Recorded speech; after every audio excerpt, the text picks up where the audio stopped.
अगर अपनों को खोकर कुछ पाया है तो उस पाने का क्या लाभ है। कहते संसार में अगर कुछ पाना है तो अपनों के साथ पाना चाहिए। जो अपनों के साथ पा लेता है उस खुशी को बांटेगा किसके साथ। अपनों को अगर खोकर कुछ पा लिया तो वो बांटेंगे किसके साथ। इसलिए कहते अगर कुछ पाया है तो अपनों के साथ पाइए, ताकि उनके साथ बैठकर उनके साथ अपनी खुशी तो मना सकेंगे। आज युधिष्ठिर पांडव आदि अपने ही भाइयों के साथ युद्ध करके आज हस्तिनापुर जीत लिए, लेकिन फिर भी वो जीत उन्हें जीत नहीं लगी, क्योंकि अपने ही भाइयों का वध करके आज उन्होंने ये हस्तिनापुर हासिल किया। युधिष्ठिर ने भगवान से कहा कि भीष्म पितामहा न जाने इतने दिनों से बाणों की शैया पर है, उनके दुख उनकी पीड़ा को अगर जरा सा वे महसूस कर लेंगे तो हमें ये विजय कुछ विजय लगेगी ही नहीं। हमें ऐसा लग रहा है कि सारा जीतने के बाद भी हम सब कुछ हार गए। प्रेम से बोली श्री राधे। युधिष्ठिर आदि भगवान के साथ भीष्म पितामह के पास गए और भीष्म पितामह जब सारे युधिष्ठिर आदि सारे पांडव भीष्म पितामह के पास चले गए, भगवान सबसे पीछे थे।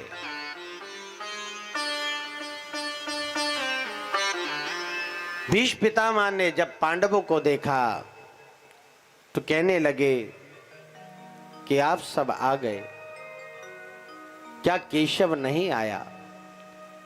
जैसे ही भीष्म पितामह ने भगवान को पुकारा, भगवान को बुलाया, तो भगवान सामने प्रकट हुए। कहते हैं ना कि भगवान साथ जरूर रहेंगे लेकिन पुकारना अवश्य पड़ेगा।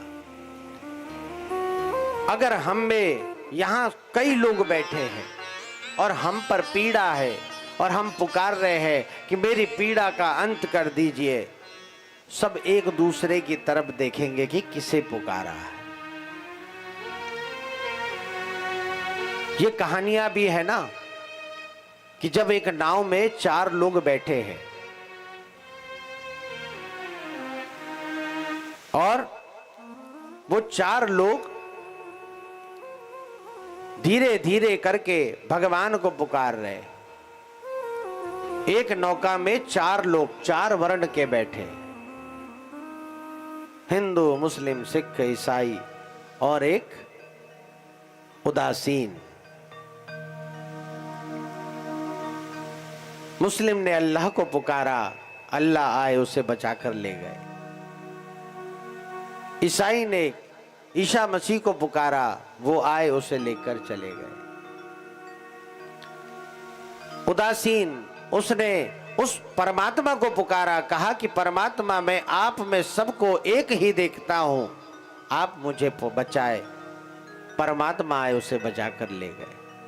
लेकिन जो एक हिंदू था वो वहां बैठा, बैठे बैठे पुकार रहा है, हे गणेश जी महाराज मेरी रक्षा करें, हे गणेश जी महाराज मेरी रक्षा करें। जब 3 बार पुकारा उसने देखा कि गणेश जी नहीं आए, यहां गणेश जी तैयार हुए ही थे जाने के लिए, तभी उसने पुकार दिया, हे भोलेनाथ मेरी रक्षा करें।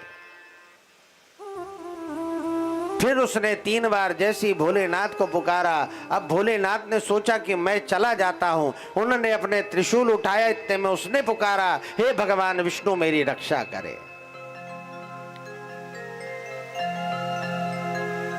भगवान विष्णु को जब पुकारा, भगवान विष्णु ने सोचा कि अब मैं चला जाता हूं।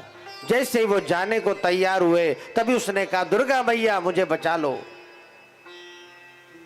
धीरे धीरे एक एक करके सबको पुकारने लगा, लेकिन जब पुकार पुकार कर कोई नहीं आया, अंत में वो चला गया।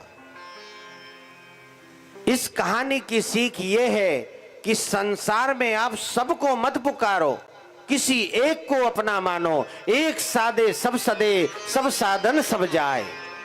अगर आपने किसी एक पर विश्वास बनाए रखा है तो वो विश्वास कभी नहीं टूटेगा। बस शर्त है कि आपको उसे अपना बनाए रखना पड़ेगा।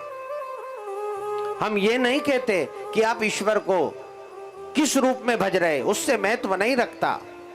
आप किसी भी रूप में भजिए, लेकिन सबसे बड़ा आप अपने अपनों को भी अपना मान कर चलिए। संसार में अगर सबको मानने चले जाओगे तो भटक जाओगे। भीष्म पितामह ने भी भगवान को पुकारा, भगवान सामने आए, और जब भगवान सामने आए भीष्म पितामह ने पूछा, हे केशव, ऐसे कौन से अपराध का यह दंड था कि मुझे इतने बाणों की शैया पर लेटना पड़ा? जहां तक मैं देख पा रहा हूं, मैंने 14 जन्म में कभी कोई ऐसे अपराध नहीं किए। मैंने सदा धर्म का साथ दिया, लेकिन उसके बाद भी मुझे इस तरह बाणों की शैया पर क्यों लेटना पड़ा? तभी भगवान ने कहा, हे पितामह, आप 14 जन्म तक देख पा रहे हैं, लेकिन मैं उसके ऊपर देख रहा हूं कि आपने एक जन्म में एक ऐसा अपराध किया जिसकी ये सजा आपको इस जन्म में भोगनी पड़ी है। देखिए, हर व्यक्ति सोचता है कि मैं तो पुण्य कर रहा हूं। आप इस जन्म में भले कितने पुण्य कर लीजिए, लेकिन अगर आपने प्रारब्ध में कोई ना कोई बुरा कर्म अवश्य किया है तो आपको उसका दंड भी भोगना अवश्य ही पड़ेगा। ये संसार में ही आपको सब कुछ भोग कर जाना है। कभी भी झूठे अभिमान में नहीं रहना। आप ये सोचते हैं कि आपने पुण्य कर लिया। आप जानते पुण्य और सत्कर्म में क्या अंतर है? जब 1,00,000 सत्कर्म होते हैं तब जाकर एक पुण्य का उदय होता है। पुण्य का उदय, पुण्य पा लिया नहीं, पुण्य का उदय होता है। 1,00,000 सत्कर्म, सत्कर्म अर्थात अच्छा करना। हम सोचते हैं कि हमारे उतरे कपड़े किसी गरीब को दे दिए तो हमने पुण्य कर लिया। आपके उतरे कपड़े तो वैसे भी फेंकने के काम के थे, किसी को दे दिया तो उससे भी आपने उसमें भी गुणगान कवा लिया, तो ये सत्कर्म नहीं हुआ। अगर आपकी सामर्थ्य 1,00,000 देने की है, उसके बाद आप अपने जेब में से 10 रुपए निकाल कर किसी की सहायता करके दिखावा कर रहे हैं, तो आपने सहायता नहीं करी, सिर्फ दिखावा किया है साहब। आजकल बड़ा अच्छा चलन है, छोटा सा किसी का, एक रोड पर कोई गरीब बैठा हो, उसको एक छोटा सा 100 रुपए की खाने की थैली दिखा दो और ले जाकर उसके पास बड़ा बैठकर वीडियो बनवा लो, फोटो खिंचाकर आजकल सोशल मीडिया पे डाल दो, धीरे धीरे फेमस हो जाएंगे। लगेगा कितना सत्कर्मी व्यक्ति है। अरे 100 रुपए में क्या पुण्य मिल जाएगा? कहते हैं कि जो करने के बाद भूल जाता है वो सत्कर्म कहलाता है। करने के बाद कभी खुद को भी याद नहीं रखना चाहिए, उसे सत्कर्म कहा जाता है। भीष्म पितामह को जब भगवान ने कहा कि आप सिर्फ 14 जन्म देख पा रहे, मैं उसके ऊपर का जन्म देख रहा हूं कि आपने एक जन्म में एक अधमरे सर्प को ये सोचा कि उस सर्प को पीड़ा ना हो जाए। उस सर्प को जब गिद्ध नोच रहे थे तो आपने उस सर्प को अपने गमछे में लपटकर एक स्थान पर रख दिया, लेकिन आप ये देखना भूल गए जिस जगह आपने सर्प को रखा उस जगह पर क्या था। जैसे वह सर्प आड़ी मारता था, ऐठन मारता था, एक साथ उसे 100 कांटे चुभते थे। इस तरह वह 1 महीने तक तड़पते तड़पते अंत में अपनी देह को त्यागा था। कहते हैं आप जानबूझकर अपराध करिए या अनजाने में, अपराध का फल तो आपको भोगना ही पड़ेगा। प्रेम से बोलिए श्री राधे। और हम तो ना जाने इस जन्म में कितने अपराध कर रहे हैं। सबसे बड़ा अपराध तो भगवान ने हमें सबसे अच्छी वस्तु दी है जिससे हम अपना जीवन जी सकते हैं, जिसे अन्न कहा गया। लेकिन हम उस अन्न को छोड़कर अपने शरीर की पूर्ति किससे करते हैं? मांसाहार से। प्रेम से बोलिए श्री राधे। भगवान ने न जाने इतना सारा पदार्थ हमें दिया, 56 भोग दिए साहब, 56 भोग। देखिए हंसने की जरूरत नहीं है साहब, सोचिए, इस बात की गंभीरता पे जाइए आप कि मैं क्या कहना चाह रहा हूं। मैं ये नहीं बोल रहा हूं कि, मैंने ये भी नहीं कहा अगर आपको खाने में रुचि आप खाइए, लेकिन ये जानिए कि आपसे अनजाने में भी कितना बड़ा अपराध हो रहा है। आपकी उस लालसा के चक्कर में न जाने कितने माओ के बच्चों का वध कर रहे हो, न जाने कितनी माओ को अपने बच्चों से बिछुड़ रहे हो, न जाने कितने जीवों की हत्या कर रहे हो। क्या ये हत्या का अपराध आपको इस जन्म में भोगना नहीं पड़ेगा? भीष्म पितामह ने अनजाने में एक अपराध किया कि उन्होंने एक अधमरे सर्प को उठाकर बचाने के लिए अपने गमछे में लपेटकर एक जगह रख दिया, लेकिन वह देखना भूल गए कि उस जगह क्या है। जब वह सर्प आठन मारता तब उस जगह एक साथ 100 बार उसे वह 100 कांटे चुभते। उसी तरह भीष्म पितामह को भी 1 माह तक वह बाणों की शैया पर लेटना पड़ा। जब भीष्म पितामह जो गंगा के पुत्र है, जो नित्य धर्म का पालन करते धर्मात्मा है, जब उन्हें उनके कर्म ने नहीं छोड़ा तो सोच लीजिए हमारे कर्म हमें कहां लेकर जाएंगे। प्रेम से बोलिए श्री राधे। अनजाने में किया एक दुष्कर्म, अनजाने में की गई गलती 1 माह तक बाणों की शैया पर लेटा सकती है। तो जानबूझकर किया हुआ कर्म हमें ना जाने कितने जन्म तक पीड़ा देगा। प्रेम से बोलिए श्री राधे। भगवान ने जब भीष्म पितामह को कहा, भीष्म पितामह ने भी भगवान को देखा और कहा कि चलो आज जो मेरे द्वारा अपने जीवन में किसी जन्म में अगर कोई दुष्कर्म किया गया था, उस दुष्कर्म का प्रभाव भी आज इस पीड़ा ने खत्म कर दिया। और आज उस पीड़ा के खत्म होने के कारण ही आज केशव आज आप मेरे सामने हैं। भगवान 1 माह तक भीष्म पितामह के सामने नहीं गए, लेकिन जब 1 माह का समय बीत गया, उत्तरायण का समय आ गया, जब सूर्य मकर की राशि में प्रवेश कर गया, जब मकर संक्रांति का पर्व आया, तब भीष्म पितामह ने साक्षात भगवान के सामने अपने प्राणों का अंत किया। ऐसा ही भाव हमारा भी होना चाहिए। देखिए, ऐसा प्राण, ऐसी मृत्यु भी मृत्यु क्या जहां साक्षात भगवान सामने हो।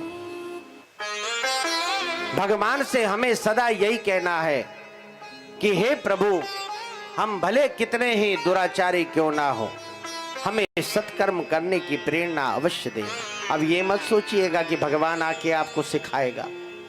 प्रेम से बोलिए श्री राधे। नहीं तो बोलोगे भगवान ने आकर बोला तो नहीं, हम खाना क्यों बंद करें?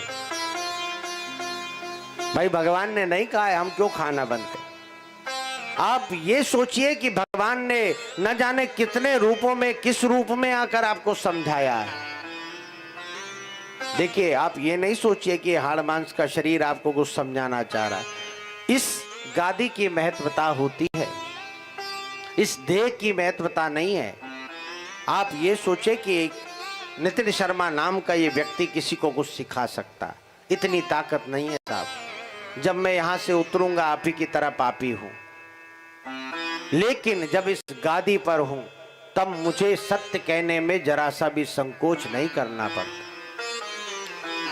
इस पीठ का ये महत्व है, इसलिए इसे कहा गया है व्यासाय विष्णु रूपाय, व्यास रूपाय विष्णवे। अर्थात अगर यहां से कोई वाणी कही जा रही है तो साक्षात भगवान कहलवा रहे हैं, इसलिए आप तक पहुंच रही है। किसी के पास इतना ज्ञान नहीं कि कोई भगवान के चरित्र या कथाओं को सुना सके। अगर किसी के मन में प्रवेश करना है तो वो साक्षात ईश्वर की प्रेरणा से ही कर पाते। प्रेम से बोलिए श्री राधे। भीष्म पितामह के द्वारा की गई अनजाने में एक गलती, उनके 14 जन्म पहले का वह दंड उन्हें 14 जन्म बाद भोगना पड़ा। तो हमें जानबूझकर की गई ना जाने कितनी गलतियां कितने बार भोगनी पड़ेगी, इसका हम अंदाजा लगा लें। हमें यह भाव होना चाहिए कि भले हम कितने ही दुराचारी क्यों ना हो, अगर भगवान ने हमें कुछ सिखाया है, कुछ शिक्षा अगर हम ले रहे हैं, तो उस शिक्षा का ये भाव रहे कि बस हमारे मन में जितनी भी बुराइयां है उसका हम अंत कर दे। और जब हमारा अंत समय आए तो हे गोविंद हमारे सामने रहना। इतना तो करना स्वामी, जब प्राण तन से निकले, गोविंद नाम लेकर फिर प्राण तन से निकले। देखिए, वो मृत्यु भी महान हो जाती है तब जब भगवान का नाम मुख में रह जाए। जिसके मुख में गोविंद का नाम रहे, जिसके अंत समय में उसके कंठ में गंगा का जल रहे, जिसके मुख में तुलसी का दल रहे, उसका जीवन और उसकी मृत्यु समझ लीजिए संसार में एक मिसाल है। क्योंकि अंत समय जब मृत्यु आती है तो ऐसा लगता है कि कई बिच्छुओं ने काटा है। एक बिच्छू काट दे तो आदमी लड़खड़ा जाता है। जब प्राण निकलते हैं तो असंख्य बिच्छुओं के काटने जैसी पीड़ा होती है। और जब उस पीड़ा में भी कोई अगर भगवान को याद रख ले, समझ लीजिए उसकी अंत आज सुधर गया, उसका जीवन साक्षात सुधर गया। तो हम भी भगवान से यही कहते हैं कि प्रभु, जैसे आपने भीष्म पितामह के सारे दुख दूर कर दिए, उनकी पीड़ा दूर कर दी, सदा हमारी भी करना।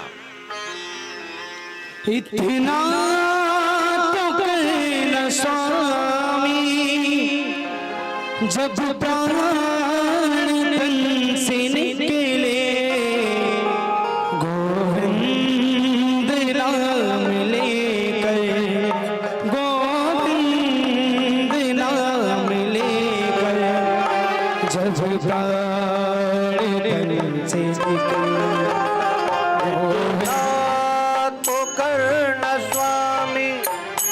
जब प्राण तन से निकले, गोविंद नाम लेकर, गोविंद नाम लेकर, मेरा प्राण तन से निकले, गोविंद नाम लेकर, मेरा प्राण तन से निकले।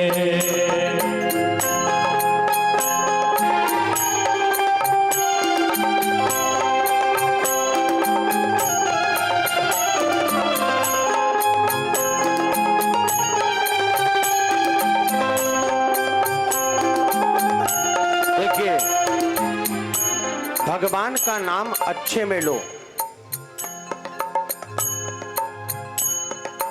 भगवान का नाम चाहे अच्छे में लो या बुरे में लो, भगवान का नाम अपना फल अवश्य देता है। मैं बार बार आपसे बुलवाता हूं ना, प्रेम से बोलिए श्री राधे। देखा, अब आप मन से ले रहे हो तो आपकी भाव, और बोलने से ले रहे हो तो आपके भाव। किसी भी भाव में भगवान का नाम लीजिए, अपना फल हमेशा मीठा ही रखेगा। आपने गन्ना देखा है साहब, गन्ना, शुगर केन गन्ना। अब गन्ने को आप आग में तपा लो या गन्ने को सीधा काट के खा लो, मीठा ही रहेगा। गन्ना कड़वा नहीं निकलेगा। अगर उसको तपा लोगे तो तपने से और गुड़ बनकर शक्कर बनकर और मीठा हो जाएगा। कहते हैं अनजाने में ले लो, जैसे गन्ना आपने काट लिया, छील लिया, खा लिया। कहते गन्ने को चूसने से भी पीलिया जैसी बीमारी दूर हो जाती है। प्रेम से बोली श्री राधे। ये सिर्फ मैं कोई या व्यथा या कहानी नहीं समझा रहा, ये समझाना चाह रहा हूं कि एक गन्ने को अगर हम ऐसे ही काट के खा ले मिठास के लिए, तो मिठास के साथ साथ हमारी विपदा भी दूर ले लेता। सिर्फ एक गन्ना, तो जिसने गन्ने को बनाया वो क्या कर सकता है। प्रेम से बोली श्री राधे। गन्ने को बनाने से तात्पर्य जिसने प्रकृति बनाई हो वो आपके लिए क्या क्या आपसे दूर कर सकता है, अगर आपने उसका नाम ले लिया तो। भगवान का नाम अच्छे में लो, बुरे में लो, भगवान का नाम आपको हमेशा आपको मुक्ति ही दिलाएगा। और हम नाम की कथा बाद में सुनेंगे, आइए पहले सुनते हैं। श्री गंगा जी का तट हो, यमुना का बंसीवट हो। श्री गंगा जी का तट हो, यमुना का बंसीवट हो। मेरा सावरा निकट हो, मेरा सावरा निकट हो। जब प्राण तन से निकले, भूलना तो करना सारे। जब प्राण तन से निकले, गोविंद नाम लेकर। मेरा प्राण तन से निकले, इतना तो करना स्वामी। जब प्राण तन से निकले, इतना तो करना स्वामी। जब प्राण तन से निकले, गोविंद नाम लेकर, गोविंद नाम लेकर। मेरा प्राण तन से निकले, गोविंद नाम लेकर। जब प्राण से निकले, गोविंद नाम लेकर। जब प्राण से निकले, गोविंद नाम लेकर। जब प्राण से निकले। बोले कृष्णचंद्र भगवान की जय हो। देखिए कहते हैं कि इस तरह अगर हमारा ये भाव रहे, सदा भगवान को भजते रहे। देखिए कहते हैं जिसे आप नित्य भजते हैं वही आपके दिमाग में रहता है। आप सुख को भजते चलेंगे तो सुख की ही कामना करेंगे, और दुख को भजेंगे तो आपके चारों ओर दुख ही दुख दिखेगा। प्रेम से बोलिए श्री राधे। सुख और दुख अगर हम ढूंढने चले गए तो संसार में हम इसी तरह भटक जाएंगे। लेकिन जहां से सुख और दुख आता है, जहां से सुख और दुख शुरू होता है, अगर हम उस परमात्मा को भज लेंगे तो ना हमें सुख की चिंता होगी और ना कभी दुख का भय होगा। प्रेम से बोलिए श्री राधे। भीष्म पितामह ने भी आज देखिए उत्तरायण के उस क्षण पर जब भगवान आज उनके सम्मुख है और उसी समय अपने प्राणों को त्याग दिया। बोले भीष्म पितामह महाराज की जय हो। भीष्म पितामह, भीष्म इसलिए नाम था, वैसे तो उनका नाम देवव्रत था, लेकिन भीष्म इसलिए पड़ा कि उन्होंने भीष्म प्रतिज्ञा करके रखी थी। कौन सी प्रतिज्ञा? उन्हें इच्छा मृत्यु का वरदान था। वो भीष्म इसलिए हुए क्योंकि उन्होंने नित्य धर्म का पालन करने का संकल्प ले लिया था, नित्य धर्म की सहायता करते रहते थे, इसलिए उनका नाम भीष्म पड़ा। उनकी प्रतिज्ञा तो हर कोई भीष्म पितामह तो नहीं बन सकता, लेकिन बनने का प्रयास तो कर सकते हैं ना। प्रेम से बोलिए श्री राधे। सूत जी महाराज शौनक ऋषियों को बता रहे हैं कि भीष्म पितामह ने आज भगवान के सम्मुख अपने प्राणों को त्यागा और भगवान के हृदय में समा गए। कहते हैं जो अंत समय अगर भगवान को पुकार ले और भगवान को जब पुकारते हैं तो भगवान आने में देर नहीं करते, और जो अंत समय भगवान को पुकार कर उन्हें देख लेते हैं वो इस संसार में कभी जन्म नहीं लेते। जो भगवान को देख लेगा क्या वो वापस आना चाहेगा? क्या वो इस सुख और दुख रूपी झंझाल में फंसेगा? ये तो हम अपने कर्मों के द्वारा बार बार जन्म लेते हैं। पुनरपि जन्मम पुनरपि मरणम, बार बार जन्म लेना, बार बार मरना, ये हम अपने कर्मों के द्वारा करते। ये हमारे कर्म ही है कि हमें मुक्ति के तरफ बढ़ने नहीं देते। ये हमारे कर्म है। कहते कि जिसके कर्म सुधर जाए उसको बार बार कभी सुख दुख रूपी इस जन्म मृत्यु में आना ही नहीं पड़ता। सूत जी महाराज शौनक ऋषियों को बता रहे कि हे राजन, हे ऋषिवर,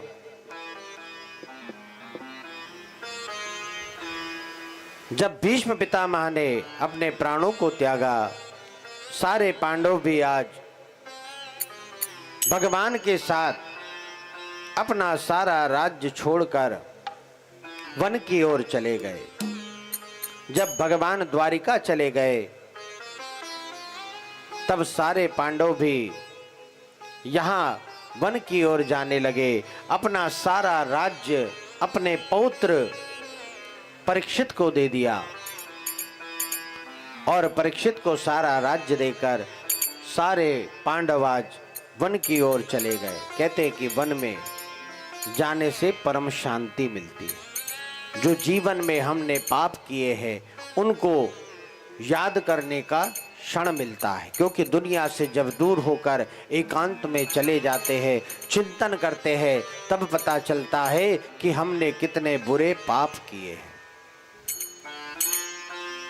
आप जब तक किसी अपने परिवार अपने समाज में रहेंगे आपको कभी महसूस नहीं होगा कि आपने क्या बुराइयां की है या आप कितने बुरे हैं। जब आपको अकेलापन चुभता है तब आपको पता चलेगा कि आपने कितने बुरे कर्म किए हैं। पांडव भी आज अपने जीवन को सुधारने के लिए वन की ओर चले गए। कहते हैं कि जो तपस्या कर लेता है, ये तपस्या क्या है? तपस्या का अर्थ ये नहीं कि आप वन में चले जाए, अपना सारा परिवार छोड़ दे, अपना सारा अपने पुत्र पौत्र उनको छोड़कर चले जाए। कहते गृहस्थ से बड़ा कोई तपस्या नहीं होती। आप अगर गृहस्थ में है, गृहस्थ आश्रम में है, तब भी आप तपस्या ही कर रहे हैं। बस आपके अंदर भाव होना चाहिए कि आपसे कभी किसी का बुरा ना होने पाए। सुदामा जी जिनके लिए भगवान दौड़कर आए, क्या वो तपस्वी थे? नहीं, वो भी गृहस्थ थे। हमने सुना है ना कि सुदामा जी की भी पत्नी थी जिन्होंने जिद करी और भगवान के पास भेजा। उनकी संतान थी जिनकी भूख और प्यास की चिंता से सुदामा जी की पत्नी भी विचलित हो गई और सुदामा जैसे को भी भगवान के पास जाना पड़ा। अर्थात तपस्या आप किसी भी रूप में कर सकते हैं और गृहस्थ से बड़ी तो वैसे ही कोई तपस्या नहीं, क्योंकि गृहस्थ आश्रम में जो रहता है हर क्षण पर चिंताएं उसे घेरती है। हर क्षण पे उस चिंताओं में वो कितना अडिग रहता है और उस चिंताओं में वो अपने आप को और अपने परिवार को कैसे संभाले रखता है, यही दिखाता है कि वो कितना बड़ा तपस्वी बना है। प्रेम से बोली श्री राधे। सूत जी महाराज शौनक ऋषियों को बता रहे हैं, सारे पांडवों ने अपना राज्य महाराज परीक्षित को दे दिया और आज परीक्षित जी महाराज भी उस राज्य को ऐसे चला रहे हैं जैसे एक धर्मात्मा चलाता है। धर्मात्मा अर्थात परीक्षित तो स्वयं ही धर्म के पुत्र है, धर्म पुत्र है ना साहब। युधिष्ठिर को धर्म कहा गया, धर्म का स्वरूप थे युधिष्ठिर, और धर्म के ही भाई तो अर्जुन हुए, अर्जुन का ही पुत्र अभिमन्यु, अभिमन्यु का पुत्र परीक्षित। अर्थात धर्म की शाखा से जुड़े होने के कारण ही परीक्षित भी धर्मात्मा थे। कहते हैं ना कि परिवार में अगर एक व्यक्ति भी धर्मात्मा बन जाए तो सारे परिवार में धर्म के लक्षण ले आता है। प्रेम से बोलिए श्री राधे। इस कहानी से ये सीखना है कि हमें धर्मात्मा बनना है ताकि हमारी संतान थोड़े बहुत धर्म का पालन कर सके। धर्म की शरण, धर्म क्या है? धर्म ये नहीं है कि जो थोप दिया जाए कि इसे मानो।